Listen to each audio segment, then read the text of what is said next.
Sociedad Argentina de Pediatría. Por un niño sano, en un mundo mejor. Secretaría de Educación Continua.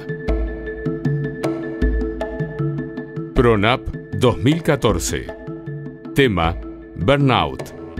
Objetivo: analizar algunas de sus características. Responde las preguntas el doctor Gustavo Cardigni.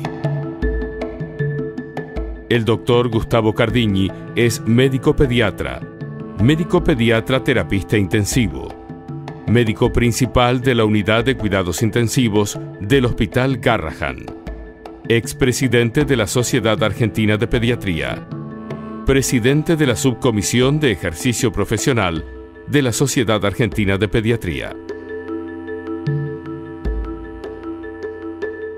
¿Qué se entiende por burnout y cuál es su definición?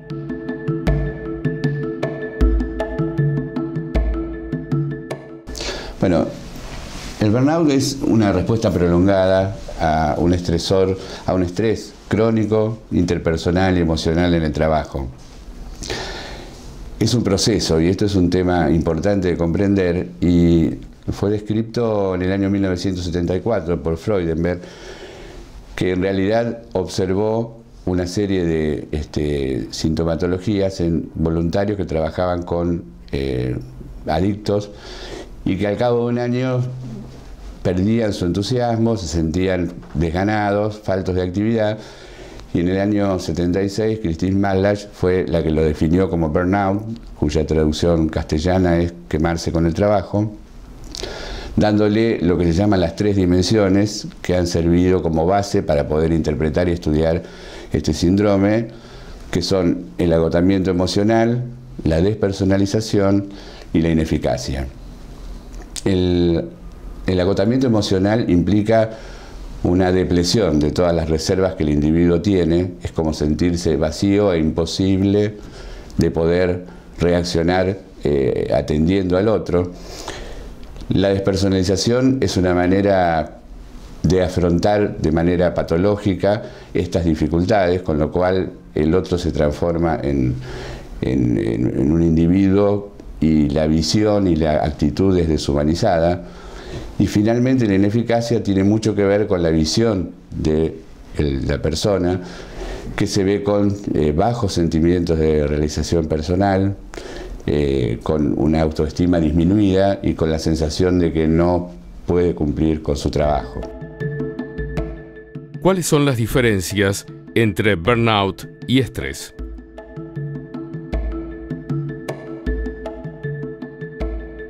Este es un punto muy importante para entender, porque a veces es común que digamos que estamos estresados. El burnout es un proceso que es una respuesta al estrés crónico. Y en el caso del estrés agudo, que es lo que habitualmente nosotros manejamos o decimos, el impacto de ese estrés agudo generalmente es fisiológico, es decir, nos sentimos cansados, pero con como una sobreexigencia, con una exultación de lo emocional, que es exactamente lo opuesto que ocurre en el burnout. En el burnout el impacto es emocional y lo que hay es una depresión justamente de esas reservas. Por otra parte, en determinadas condiciones, este estrés puede ser muy positivo para poder desarrollar la tarea. Uno tiene que tener siempre muy claro que el burnout es un síndrome que afecta fundamentalmente a los que cuidan, o más exactamente, tal como decía Maslach, aquellos en los que la persona es el sujeto de su trabajo. Por lo tanto, esto cabe para todas los integrantes del equipo de salud, los docentes y todos aquellos que tienen a la persona, reitero, como sujeto de su trabajo. ¿Se puede medir el burnout y cómo se hace?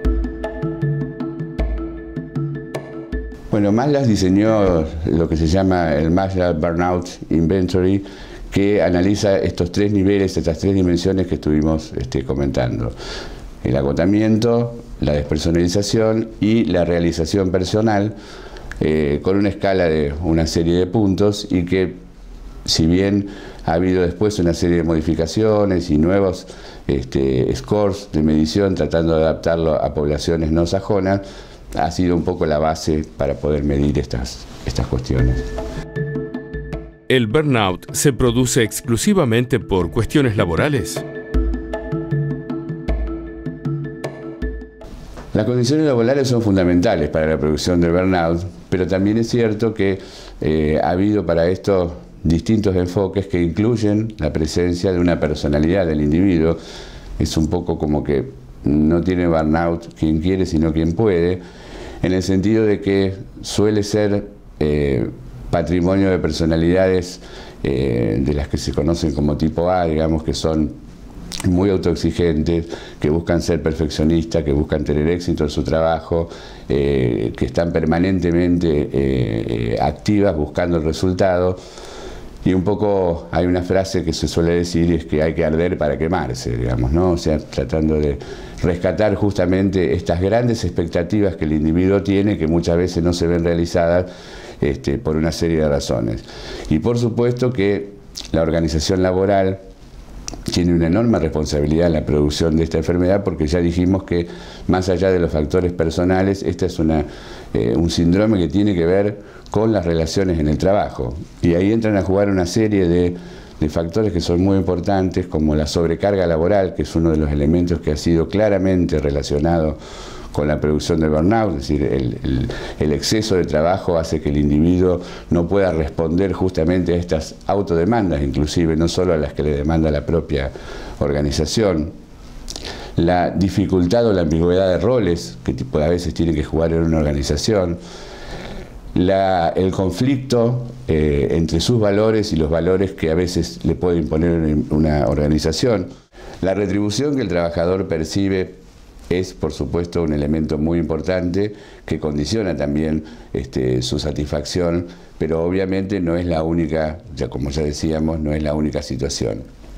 La conformación de equipos de trabajo, la discusión de estos temas y la percepción temprana de la situación hacen que esto pueda ser diagnosticado más fácilmente.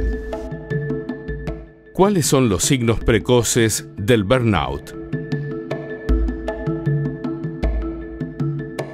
Este síndrome, que es un proceso, justamente tiene dificultades de reconocimiento, y muchas veces tiene dificultades de reconocimiento entre todas las personas que rodean al afectado. En general se lo ha dividido en distintos grados: leve, moderado, severo o extremo, pero algunos de los síntomas son cansancio importante, dificultades para levantarse a la mañana, cefaleas, algún vértigo, sintomatología clínica que después se va exacerbando, que puede tener trastornos gastrointestinales importantes, trastornos respiratorios, cardiológicos, y en la esfera emocional, depresión con tendencia también a ausentismo, a disminución del aporte en el espacio laboral, lo cual conlleva, por supuesto, no solo que la persona sea la damnificada, sino que la organización y por ende la sociedad sufra estas cuestiones.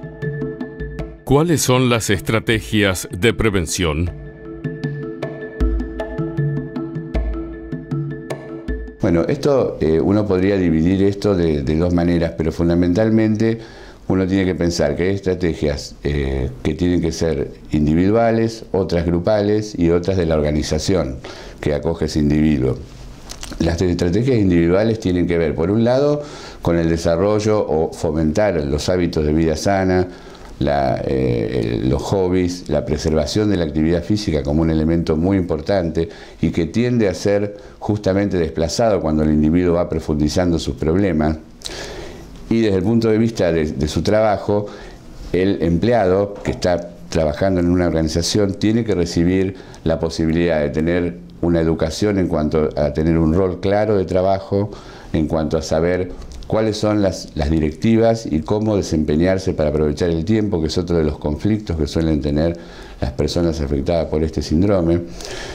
En lo que hace a lo grupal, en la institución o la organización debieran asegurar la posibilidad de establecer equipos de trabajo sólidos, con roles bien discriminados, con fortificación de los lazos, lo cual implica también la posibilidad de reuniones no vinculadas con el trabajo, con tiempos de descanso en el trabajo o con actividades extralaborales en donde participen los grupos de trabajo.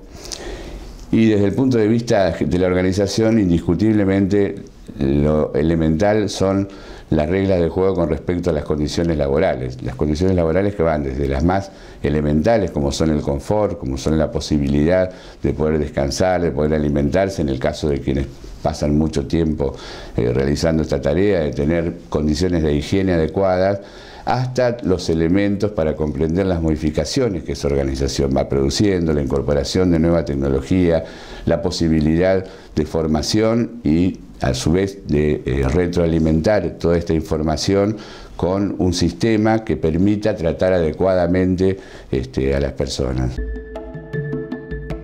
¿Hay estadísticas o datos sobre burnout en Argentina?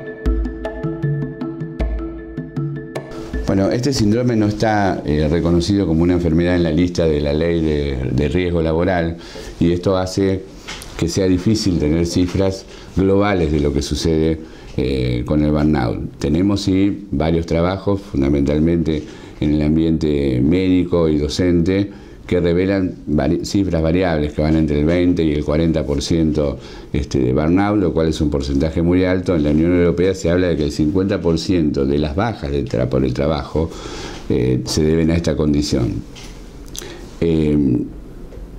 Nosotros pensamos que es importante que la sociedad vea que este es un problema serio que le afecta directamente, por cuanto un equipo de salud que está enfermo no puede atender bien a una sociedad que requiere de toda la integridad de ese equipo. Y por otra parte, esta sociedad también influye decididamente, digamos, desde el punto de vista de la modificación con leyes, del ejercicio de la profesión, de una serie de variables que hace que el médico muchas veces sienta una serie de presiones extra en el momento de ejercer su profesión. Si uno lograra este cometido, de alguna manera podría conseguir protección para que estas estrategias de prevención, que son primarias en cuanto a asegurar que el individuo pueda desenvolverse en un ambiente saludable, secundarias para analizar todo el grupo laboral y la organización, y terciarias, que es lo mismo que decir tratamiento, para brindarle tratamiento a la persona que está afectada. ¿Qué avances se han logrado? Sin ninguna duda ha habido cambios importantes en la relación de la comunidad con el ámbito del equipo de salud o de los docentes, como decíamos antes, y esto tiene una serie de razones, pero uno de los fenómenos que se han experimentado con mayor vehemencia en los últimos tiempos es el de la violencia en el ámbito laboral. Esto es un problema ya reconocido desde hace tiempo, asumiendo que la violencia en el ámbito laboral puede llegar hasta el 40% en todo el ámbito del trabajo. Es decir, que tenemos evidencias a nivel pediátrico de una encuesta realizada en el año 2011, en donde prácticamente el 40 o 50% de los pediatras habían sufrido algún tipo de violencia en el momento de atender a los pacientes. Hay un fenómeno social detrás de esta situación, hay una responsabilidad institucional, y esto por supuesto condiciona también una presión importante para el equipo de salud, que también a veces puede tener y ser responsable de esta violencia, por lo cual por supuesto también hay que arbitrar los medios para que todos los integrantes, todos los que trabajan en el equipo de salud identifiquen este problema y puedan saber cómo prevenirlo o cómo evitarlo cuando se produce.